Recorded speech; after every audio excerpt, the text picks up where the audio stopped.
Hello, welcome to this Crypto Professor lecture on understanding Bitcoin psychologically.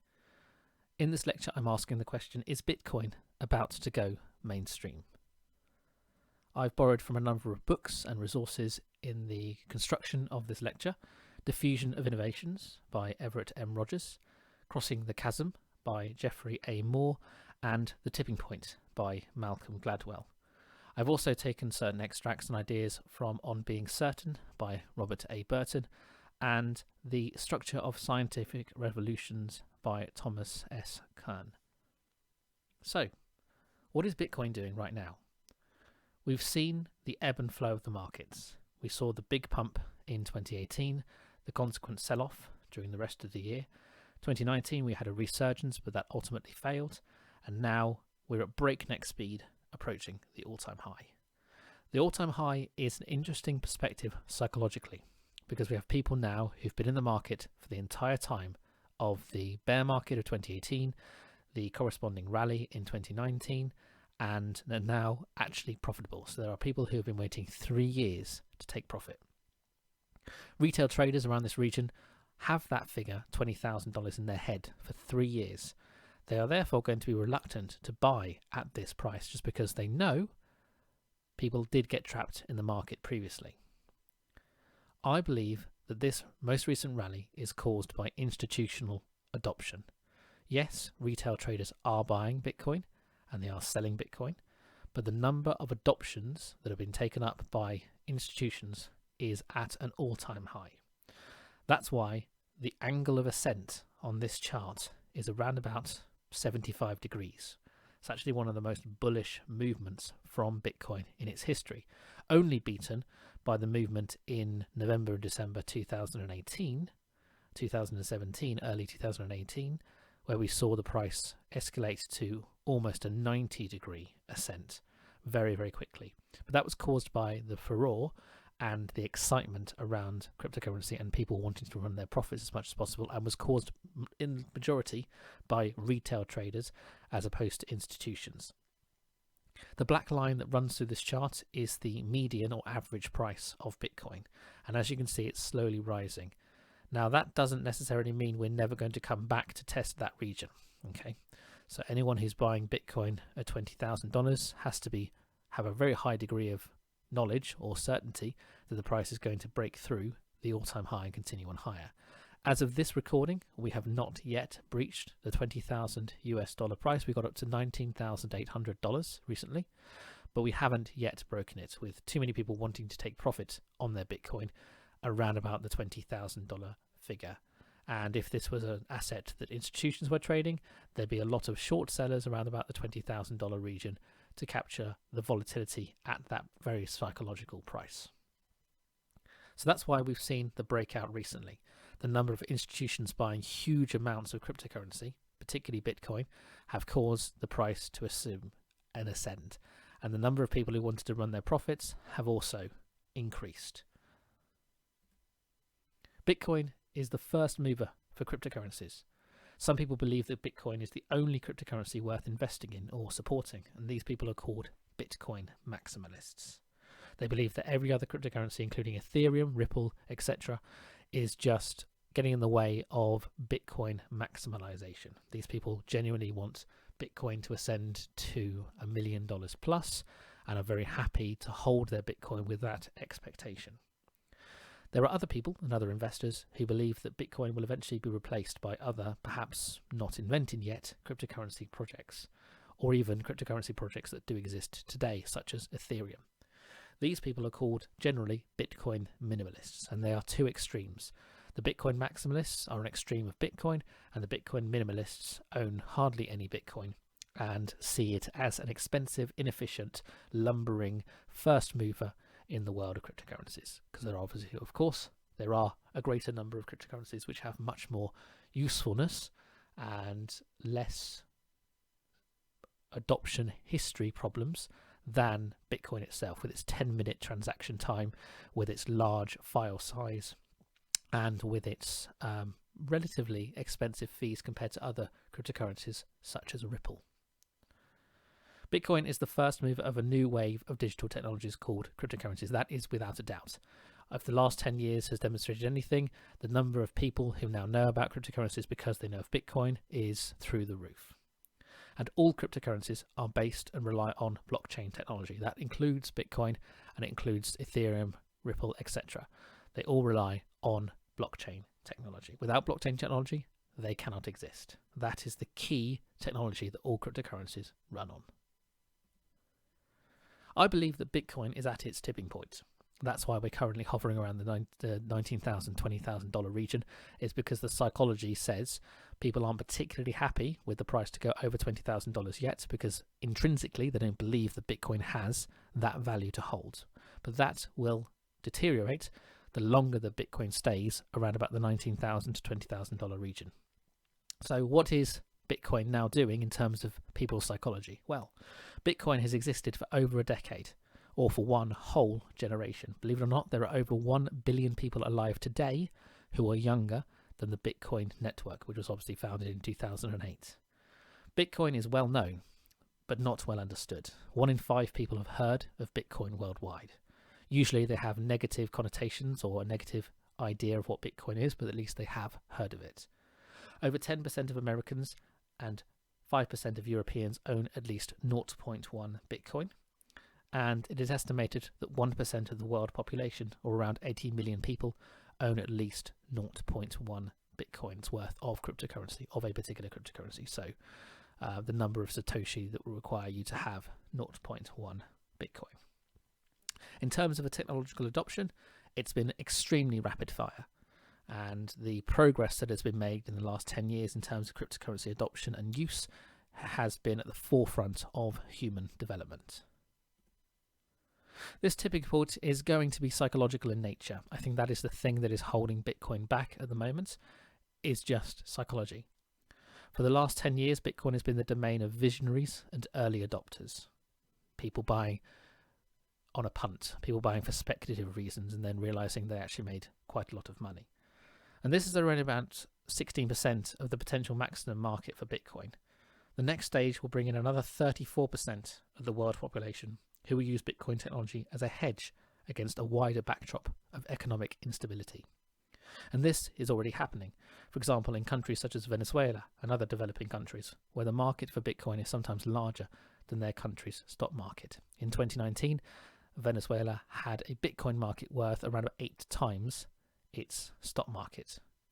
So people in Venezuela, where the currency is very, very insecure and fragile, prefer Bitcoin in terms of its adoption and use rather than their default fiat currency, which is experiencing dramatic hyperinflation, and therefore Bitcoin seems less volatile as a use of their currency. Now, some quotes about other technologies that have happened throughout the years. The Americans have need of the telephone, but we do not. We have plenty of messenger boys, said William Preece, the British Post Office, 1876. The horse is here to stay, but the automobile is only a novelty, a fad, said the president of the Michigan Savings Bank in 1903. I think there is a world market for maybe 5 computers, said Thomas Watson, chairman of IBM in 1943. Television won't be able to hold on to any market it captures after the first 6 months. People will soon get tired of staring at a plywood box every night, said Darrell Zanuck, 20th Century Fox, 1946. Remote shopping, while entirely feasible, will flop, said Time magazine in 1966. There's just not that many videos I want to watch, said Steve Chen, CTO and co-founder of YouTube, expressing concern about his company in 2005. And the irony is, you're now watching this on YouTube. So what have people said about Bitcoin? Well, so that's the end of Bitcoin then, said Forbes in June 2011 when the Bitcoin price was $15. The rise and fall of Bitcoin, said Wired in November 2011 when the Bitcoin price was $2.37. Bitcoin is a fantasy. It resembles a Ponzi scheme. It's fool's gold, said Slate in April 2013 when the Bitcoin price was $131.95. Bitcoin is still doomed, said Bloomberg in November 2013 when the Bitcoin price was $641. The exact date for Bitcoin's final crash to $0, said Wall Street Daily in February 2014 when the Bitcoin price was $579, and the exact date was in June 2014 that they thought Bitcoin was going to crash to $0. What is a good price for Bitcoin and other cryptocurrencies? Zero, said Jonathan Harris in May 2017 when the Bitcoin price was $2,262. The value of Bitcoin will drop to zero, said Cointelegraph reporting on Jim Rogers in June 2020 when the Bitcoin price was $9,276. The price then doubled to $9,800 6 months later.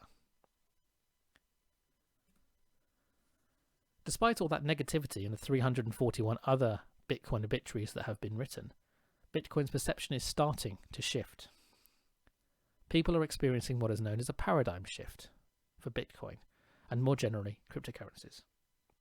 This is being fueled by education, understanding and tools such as software and applications for simplifying the use of cryptocurrencies. Today, users of certain crypto services can send crypto to another person just by knowing their telephone number, or pay for goods and services using a crypto-funded debit or credit card, just as they would any fiat currency.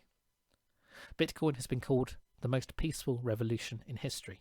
This revolution will come as it has too much momentum to stop now, with global adoption of cryptocurrencies and a market capitalization of over $500 billion.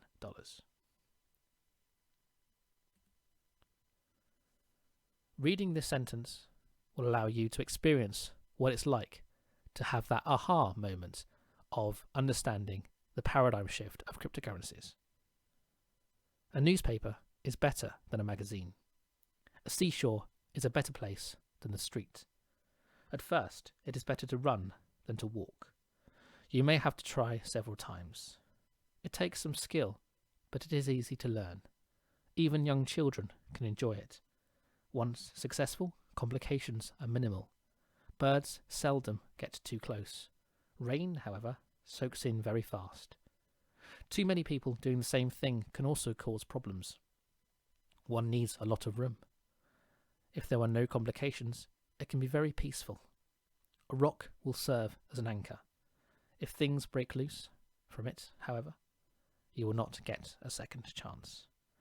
And this extract is taken from On Being Certain by Robert A. Burton. Now, naturally, you have no idea what this paragraph is talking about. And that is because it falls in the chasm of your knowledge.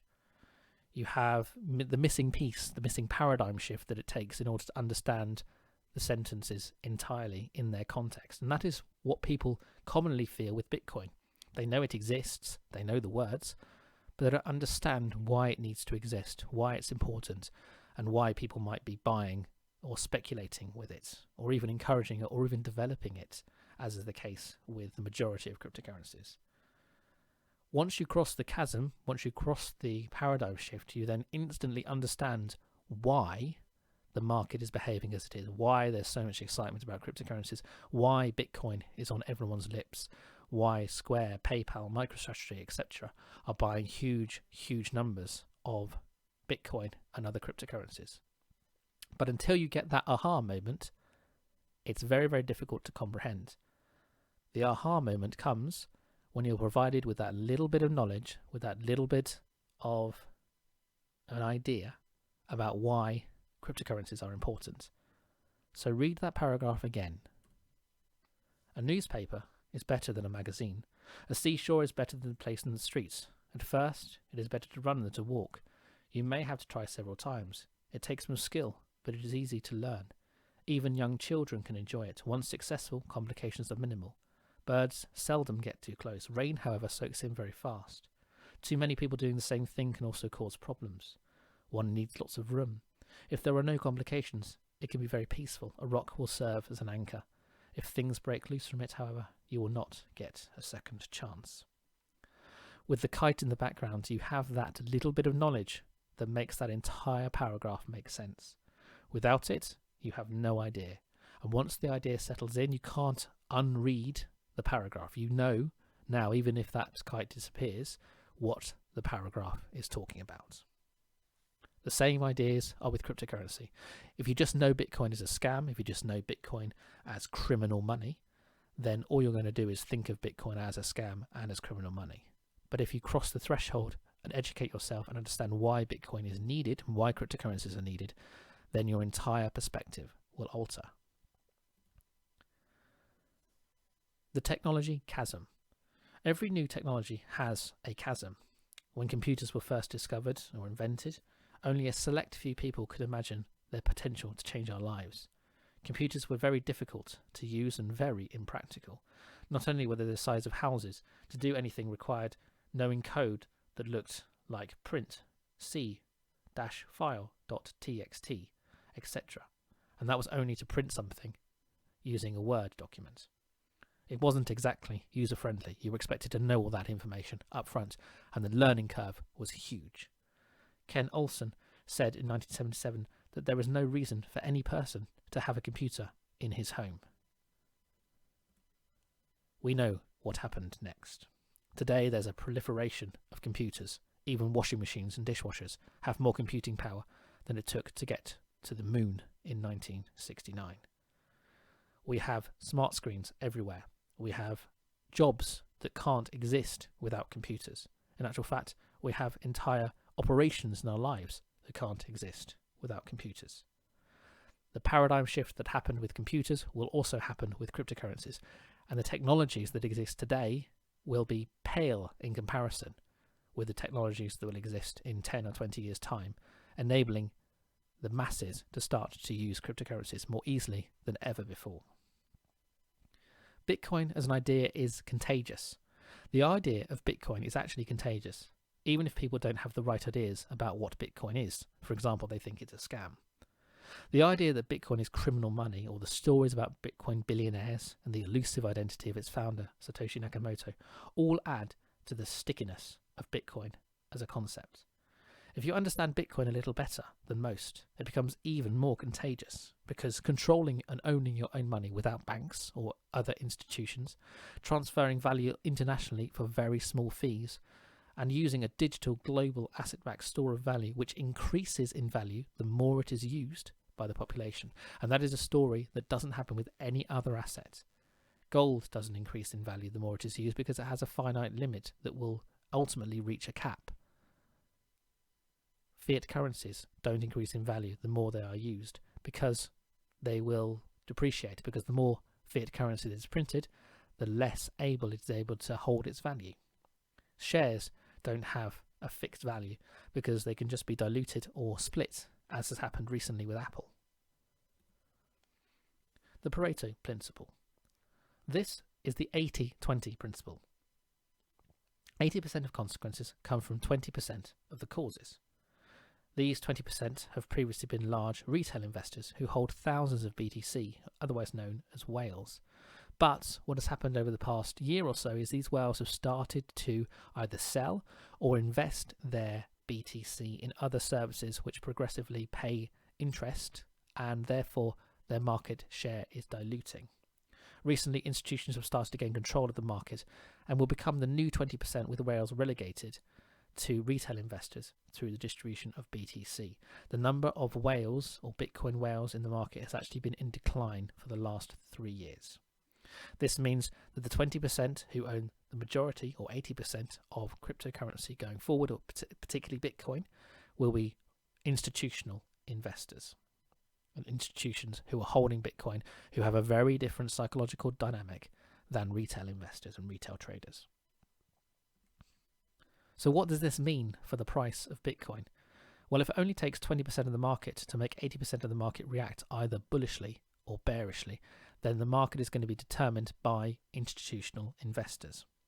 Retail traders will follow with a 24 to 36 hour delay, judging on the time around the world or where they are, with the sentiment of the market based on news and price action. So, for example, if the price plummets, the majority of people will sell regardless of where the price actually goes to. And if the price skyrockets, people will buy regardless of what the price does. That's why the majority of people who are uninformed potentially about the market will now be buying Bitcoin around $20,000 or so. They will probably still be holding when the price descends to $14,000, which is closer to the median or the average price, and they will sell at that price out of fear that the price is going to go even lower and crash to zero, reading some of those stories that we saw earlier. is exactly the opposite of what retail institutional investors do as opposed to retail traders. Institutions buy with an expectation that the price is going to go up in years as opposed to days. Retail traders trade on a very short time frame and provide liquidity for the institutions. Effectively, it is the patient taking money and capital from the impatient. So, where are we today? Well, we're just crossing from the visionaries into the pragmatists. That 34% that we're going to be introducing, that is going to come over the next 5 years or so.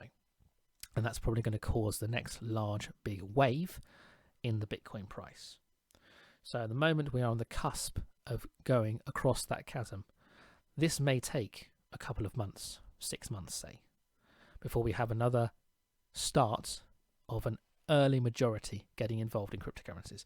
Now, the early majority will be using new technologies, new services, and new ways of sending capital through cryptocurrency systems. Some of them won't even be aware that they are using a cryptocurrency service because it will be done for them via a third party. PayPal is bringing on a huge number of new investors and people into the world of cryptocurrency, and that's probably going to push this pragmatist attitude that we have. Libra, the Facebook token, is launching allegedly in January 2021. That is also going to push another load of users potentially into the world of cryptocurrency, of which Bitcoin is the largest cryptocurrency in the world. So what's going to happen to the price? There's obviously going to be volatility. There's still going to be bullish and bearish sentiment in the market, but the market cap overall will grow. It will get bigger as the number of people using an asset which is ultimately finite will start to ascend. Who knows what the price will be when the late majority starts, but it will be higher than when it started the early majority. And who knows what the price will be when the skeptics and laggards get involved, the last 16%, which probably will happen by 2030, maybe 2035, depending on the adoption rate of Bitcoin. But effectively, 86% of people who will own Bitcoin over the next 25 years currently don't own it. And that means that anyone getting involved in the innovators or early adopter stage and preparing to hold for the long term will be benefited because of that new capital coming into the market. The price will increase as a result. So does Bitcoin have a bullish future? I think yes. It's got a limited supply, less than 20 million coins in circulation. There are actually 21 million Bitcoins, but around about 3 to 4 million of them have been destroyed or lost. So therefore, there's only around about 20 million or so that we can estimate being in general circulation. Maybe some of those will come back. Who knows? There are only 20 million people that can afford to buy one Bitcoin because there are 47 million millionaires in the world, and if each of them wanted one, they would obviously only be able to buy half a Bitcoin. So only 20 million people can own one Bitcoin. That's how rare Bitcoin is. The reasons why Bitcoin was created have only become stronger in 2020 as the coronavirus pandemic has taken hold. 20% of all United States dollars have been created in 2020. That's $3.3 trillion. 15 currencies around the world, or 15% of fiat currencies, have an inflation rate above 12% per annum. That means things get, proportionally speaking, in value, 12% dearer every single year. The price of bread, the price of cars, but jobs, work stays the same. Interest rates around the world are at their lowest levels possible. That means the governments and the powers that be, the central banks, have no power whatsoever to manipulate interest rates. All they can do is make negative interest rates, which is something that is on the lips of the Federal Reserve and the Bank of England at the moment, and that has uncharted effects on the economies that they use. So effectively, the world is in dire straits right now, and the only tangible solution is the adoption and continued adoption of cryptocurrencies, such as Bitcoin. Let's do a little bit of back of the envelope calculations on what the Bitcoin price might be by the time that the late adopters get involved. So if 16% adoption has Bitcoin around about $20,000 or so, So if BTC had 100% adoption, its price would settle around about $125,000 per BTC. This would mean that the market capitalization is around $2.6 trillion or so. And is this achievable? Well, the market capitalization of one company, Apple Incorporated, admittedly the largest company in the world, has been as high as $2.3 trillion in 2020. So all that would have to happen is that the value of Apple in dollars would have to be transferred into the value of Bitcoin for Bitcoin to be worth $125,000. In terms of investing that amount, obviously Apple wouldn't do that because they're a technology company, they're not a cryptocurrency company. But if you took 500 of the largest cryptocurrencies and invested them in Bitcoin, you would actually have the 125,000 Bitcoin per BTC.